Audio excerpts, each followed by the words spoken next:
This episode is brought to you by Vital Farms. Isn't it bullshit to have to question where your food comes from? At Vital Farms, you can trace your pasture-raised eggs all the way back to the source, the pasture.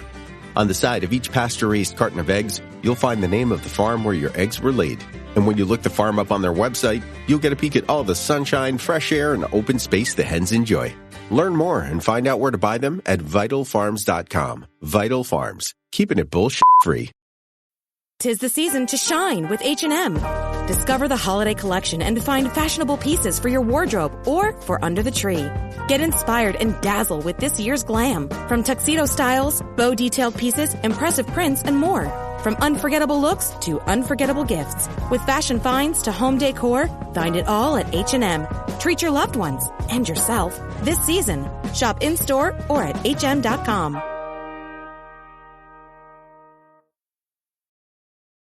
This episode is brought to you by Klaviyo, the platform that powers smarter digital relationships.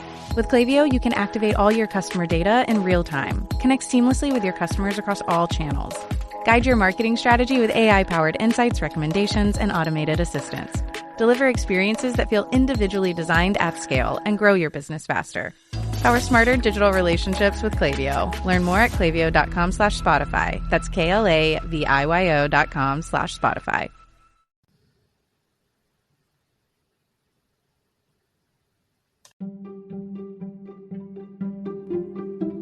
Welcome to the HCI family of podcasts. We're your source for personal, professional, and organizational growth and development.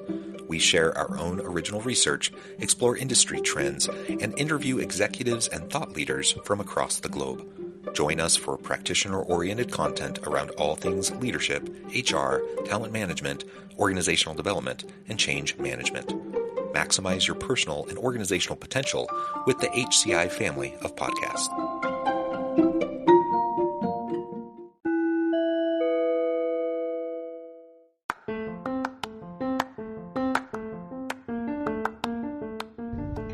Welcome to the podcast. In this podcast episode, I talk with Jaime Dunaway-Seale about unpacking Gen Z salary expectations.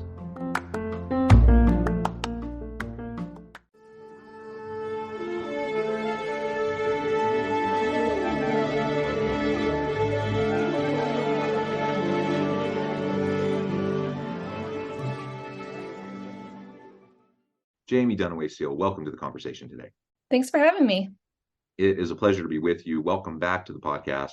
We've talked before and you always have great insights. Today, we're going to be talking about a recent report and data analysis that you've done, unpacking Gen Z salary expectations. And I think from a comp and benefit standpoint, from a strategic... No, I think that sums it up pretty well. All right, very good. And remind me, where are you located? I'm located in Dallas, Texas. Wonderful. Texas. I'm joining you from the Salt Lake City area in Utah. Now, Jaime, as we get started, why don't you share a little bit of just background around this analysis, the survey results, and the report? Like why this report? Why now? Why is this something that you were focusing on? Right. This is the second edition of this report. And both years, we discovered that Gen Z really does not have a good grasp on what they're actually going to make 1 year out of college and even into mid-career. And, this is really important because, as they're, just, financial planning, they've got a lot of debt coming out of college and, they're looking for jobs and they're going to need to find a job that they can live on and save and pay off their debt. And if you don't have a good idea of what the salary range is for your field, you might really be in for a surprise. And so we just want to give, want kids to be as educated as they can coming out of college. Yeah. And, I love the idea of just giving everyone straight out of school a really great starting salary. I wish we could pay people more, but we also have to have a firm grasp on reality so that we can plan accordingly. And that's part of the challenge. It's part of the challenge of when students go into the university setting and choose a major. Reasonably, what can you expect? What's the cost of that education? What kinds of student loans are you going to have to take out? What can you expect reasonably from a salary in that career field? And we know that some careers just pay better than others. And I'm all for a broad liberal arts education. I'm all for the humanities and the social sciences. I'm a sociology undergrad myself. But it also comes with the realization, one of the reasons why I went on for grad school is because I knew that, graduating with a bachelor's in sociology alone probably wouldn't get me to where I wanted to be. Right. And so just having that understanding, I think, is just really, really important. I don't want to discourage any student from pursuing, their passion or pursuing the field that they're super interested in. But you just have to understand what those realities are. Right. One of the interesting things we found in the study was that most students say that they think about salary when they're choosing a major, but sometimes when they get into it, they're like, this really isn't for me. So like engineering students, they're probably going to make a really good salary right out of college, but a lot of them, regretted their major. It could be that high stress environment, or, it's just not really interesting to them. Whereas on the flip side, psychology majors who are probably not going to make the highest salary right out of college had, the least regret. I think only 37% regretted their major, which is still a good chunk, but it wasn't as much as some of the other fields that we saw. Yeah, and I forget the report that came out. Maybe you're referencing it, or maybe this is from your own analysis, but there was a report that came out not long ago, maybe a few months back, that had the 10 least regretted majors. Is that what you're referring to, or did you do your own analysis there? Right. This was from our own analysis. Okay. And, it is interesting, like, to some extent, if you have a good salary, like, you're going to be less stressed financially, but you also, like, money doesn't buy everything. It doesn't buy, complete happiness. So sometimes it really is worth, following your interests and following your passions. Yeah, well, and just anecdotally, I'll just share my own background. So I switched majors several times, and I ended up in accounting. I was at a top university in a top accounting program, ranked top 1, 2, or 3 every year. I was good at it. I knew that if I did this program and I finished, I would be set. Like, I would have a successful career. I'd have a stable career. I would have a good salary with lots of opportunities for growth, etc. The only problem was I hated it. And so, I was a year into the program, and I just really didn't like it. The more and more I thought about, like, this is what I'm going to slog through every day for the rest of my career, I couldn't envision it. And that's when I switched. I switched my major one more time. I went from this like top-notch accounting program to sociology, and people thought I was nuts for doing that. And maybe I was. But you know what? I'm really glad that I didn't find myself. I'm 44 now. I'm really glad I'm not like 44 stuck in a job I hate. Instead I was able to carve out a different path, and I found success in the path I've taken, even though it was totally different. And there's nothing wrong with people doing a job that they're good at, that takes care of their needs, their family's needs, pay the bills, and they don't love it. I am an advocate for just hard, honest work, and not everyone is privileged enough to be able to be picky and choosy about the work that they do. That's fine, but to the extent that you do have a choice, to the extent that you have the ability to carve out your own path while taking care of the needs of your family and everything, then yeah, all else being equal, look for the thing that you love doing. Look for the thing that's going to bring you engagement and passion and happiness, and allow you to do what you do best each and every day. And you're going to be less likely to find yourself in the throes of a midlife crisis 10, 15, 20 years into your career if you do that. And that's not to say that every job doesn't have the stuff you don't like. I love being a professor. I don't love grading papers, but so there's things that I love, things that I don't like as much. That's just the reality. But finding what you can love makes a difference. And so even though I made that choice, even though I knew, an undergrad in sociology versus an undergrad in accounting from a top national program, I knew that would be a huge trade-off in terms of what I could expect. But I also knew, in making that calculus, like going through that thought process, I also knew that meant for sure grad school. I wasn't just going to stop at my bachelor's. And so that was part of how I moved forward in my path. Okay, so enough about me and enough about my own little anecdotal story here. I think lots of people can resonate with similar types of paths in a university setting and as you're trying to navigate early in your career. So we have this expectation. Lay out for us some of what the report tells us around the salary expectation for those leaving school, moving straight into the university setting, or Right. straight into So, the workforce. yes, we found that most Gen Z students expect to make about $85,000 one year out of school, so an entry-level job. But the reality is that they're going to get more like 55,000. That's the starting salary on average across the US. And then, most students aren't going to get that. So they're Yeah. probably going to have to compromise. And we found that like 97%, nearly all students said that they would accept a lower starting salary in exchange for some good benefits.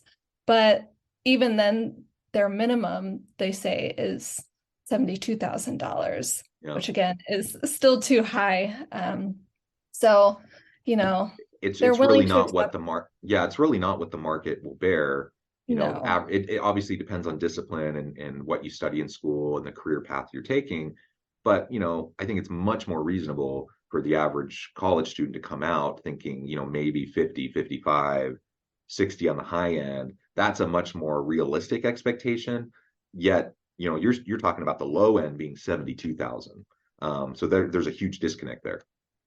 Yeah, exactly. And I think that just comes down to, there has been a lot of talk just about, employers wanting to really retain and attract good employees. And so they're offering a lot of, pay raises and incentives to get these good employees. And so I think Gen Z might be hearing this and listening to this and thinking, oh yeah, I'm going to make a lot of money.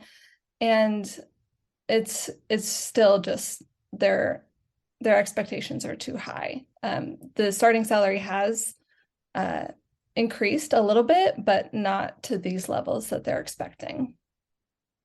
Yeah, sure. So how do we start to bridge that gap? Because I mean that's not good for anyone. If an incoming early career professional has an unrealistic expectation like that, they're going to get super frustrated in the job search. They end up eventually they're going to have to kind of reestablish, their expectations. They're going to end up taking a job that's paid way lower, which means they're probably going to enter the workforce and start in that first job, probably feeling unfairly compensated, probably a little discouraged and frustrated around what they're making. So from their standpoint, I think recalibration is really, really important if they're going to have a good launch pad, for the start of their career. From the employer standpoint, if you want to attract and retain good people, you don't want to start from a place of people just feeling like they're being vastly underpaid. If I start a job and I think I'm getting paid 25% lower than I should be, that's not a good place to begin for anybody. So how do we start to bridge that gap in terms of these expectations? Yeah, I think that's a great question. And I think it starts with education, like these colleges, career centers, they really need to help students figure this out by providing lots of resources. And, to some extent, the onus is on the student. Like they need to, talk to their professors. Like a lot of times, like I majored in journalism, like, my professors were very clear about what I would probably make right out of college. So just, ask their teachers if they do an internship. Ask their boss, ask their coworker, and that will help them really get a good gauge of what they can expect. And on the employer side, I think clear career frameworks are really helpful so that new employees can see like where they could go in that particular job at that particular company. And so they have an idea and they can set realistic expectations. Just having that dialogue is going to be really important in the university space. I want my students to have, we talk about realistic job previews all the time. I'm in the HR space. So we talk about realistic job previews from a variety of angles, just from an HR perspective. Certainly part of that means just what is realistic for you as a student leaving this program. Like, we think we prepare our students really well. We think we launch them well. We think they're going to be able to have success. But, if you think you're going to leave and magically get that 80 grand a year job without a master's degree, I think you're probably smoking something. It's just not going to be the reality for like the vast majority of students. It's possible, but it's just probably not going to happen. So, with that said, on the professor side, on the advising side in the university setting, we just need to be realistic with our students and be clear in helping to set those expectations. And on the employer side, I think we need to be crystal clear when we're going through the recruitment and the screening and the selection and the interviewing process. Be transparent. That's something I feel very strongly about, that we should have less of the opaqueness around hiring, salary, benefits that are offered with the position. I think we should be transparent in job postings, let people know right up front what the range is and what is reasonable for this position, so that people won't waste their time. They don't waste your time going through the whole interview process, trying to get a job and then realizing, oh, this is 20% less than I expected. I see that all the time. So on the employer side, think about the applicant experience. Think about the bringing this new person in. And if it was you, what would you hope for and what would you expect? And act accordingly. I don't think employers are malicious ever in trying to like pull one over on people they're bringing into to the organization. But I do think they often are not as transparent as they could or should be. And it's not malicious, but it's just a lack of attentiveness, and it's a lack of really thinking through, what would I want if I were in this position looking, to join this company? And most people would say, yeah, I would like some clarity around what the pay actually is, what the benefits are. I'd like consistency in how that's discussed throughout the process, so that if I do get selected, I can get onboarded and it's going to be a relatively smooth process.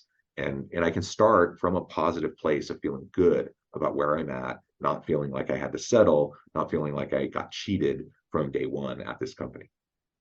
Yeah, I do want to piggyback on what you said about including salary ranges on job applications. I think that's really important.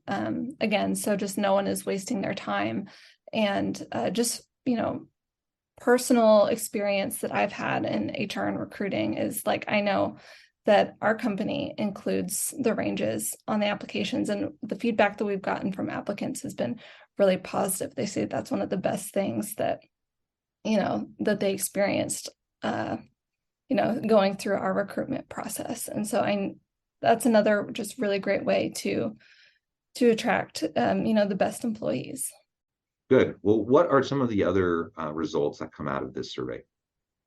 Right. So we found that most students, they have unrealistic salary expectations, but they also have unrealistic expectations about how they're going to get a job and how they're going to just progress in that job. Like, most students think that they're going to be promoted like within 1 year. The average is about 2 or 3. They also think that they're never going to have to work an entry-level job, which is highly unlikely.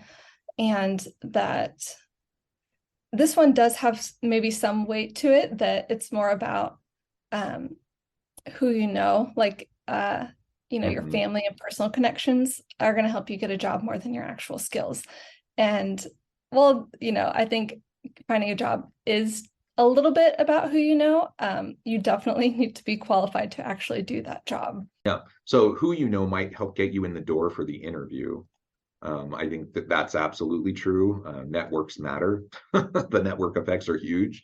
But unless your parent is like the CEO, that connection isn't going to help you get that job if you don't have the skill set to go along with it. So it might get you in the door for the interview or to be considered, have the start of the conversation. But if there are tons of really qualified people who have the skill sets and you don't, forget about it. Like, you're just not going to get selected. Businesses are too competitive. Companies aren't going to shoot themselves in the foot, you know. Exactly. I think it's really important to build those skills, like those practical skills as a student, because, you know, your resume only is going to get you so far. Like, it's important to have a good resume, but you want to show them the practical skills and, you know, projects that you have accomplished as well. Not just like, oh, I have a 4.0 GPA. Yeah, yeah. And that's something I try to tell students all the time. It's about the practical application of knowledge in our program. That's going to be really important for you. And that's why we build in internships. We build in lots of consulting projects into our courses. The students don't always love it. Sometimes they would rather just kind of do an easier class where they don't have to do that kind of stuff. But it's going to make all the difference in the world when they're applying for positions and they can demonstrate actual experience doing actual projects, working through the challenges that are innate with those, and just demonstrating how they have been able to apply what they've learned. And it's not about the GPA. It's about the skills. And so, you know, getting that 4.0, that's great. And I know some people have that goal. But sometimes I think one of the best things that can happen to a student who's like a 4.0 student is that first A- or that first B+ that they get, that then kind of frees them from the bondage of like that constant expectation of trying to get a 4.0, because frankly, nobody cares in business. They just do not, especially after the first job. You know, whatever you did in your undergrad, once you get that first job, it's all about your performance. It's all about what you're able to accomplish in that first job, your university experience and your GPA and your projects and all those sorts of things. That helps you get that first job. It's not really going to be all that relevant after that, right? In terms of just the raw like job application experience and what people are going to be looking at when they're making those hiring decisions. So GPA is just much on the lower end of what's going to be really, really important. Even grad programs are looking less at GPA now than they used to, in terms of, you know, being a factor for admissions. So, you know, just keep that in mind for anyone listening who's early career in college. You know, keep those things in mind as you're trying to reasonably think through what you need to focus your limited time on, because everyone's busy, everyone's juggling lots of stuff. College students today, you know, at least at my university, you know, the average college student today is different than maybe the average college student a generation ago. Many more of them are working. A lot of them are non-traditional. A lot of them have families. They're juggling a whole lot of stuff. It's not just like going to college for 4 years and just like going through your classes. That, at least at my university, that's not how it is for almost anybody. So, you know, just recognizing how you're going to prioritize given limited bandwidth, limited time and resources, is important, you know, as you're making the calculus towards your future. Well, very good. Anything else that you would like to highlight from this report that you think is really important in terms of Gen Z expectations in the workplace? Yeah, I think just one last thing is, you know, you talked about earlier just kind of starting out from a state of disappointment. And, you know, we do see that in our study. Gosh, I hate to end like this on a downer. But, you know, when students kind of are faced with reality, they're like, oh man, like they really are disappointed. Like, a lot of them think they're going to have to get a second job, you know, move back in with their parents. They're not going to be able to do like all the fun things that they want to do as an adult. So I think that this just really reiterates that the education is really important. As we wrap things up today, I just wanted to give you a chance to share with the audience how they can connect with you, find out more about your work, your team, and then give us a final word on the topic for today. Yeah, so anyone who wants to read the full report can go to realestatewitch.com/research, and they'll find this study as well as all of our other reports. And they can connect with me at Jaime Dunaway on Twitter, as well as at Clever Real Estate. And, you know, as for our final word goes, you know, I think that this report is, you know, we all kind of like to dunk on other generations, like, oh, you know, I can't believe that they believe this. But, you know, I think that it's just, we need to be helpful, and we need to try and prepare these students as best as they can coming out of college. Yeah, well said. Jaime, thank you so much. It's been a pleasure. I encourage the audience to reach out, get connected, find out more about what Jaime can do for you. Check out the report and other resources. And as always, I hope everyone can stay healthy and safe. that you can find meaning and purpose at work each and every day. And I hope you all have a great week.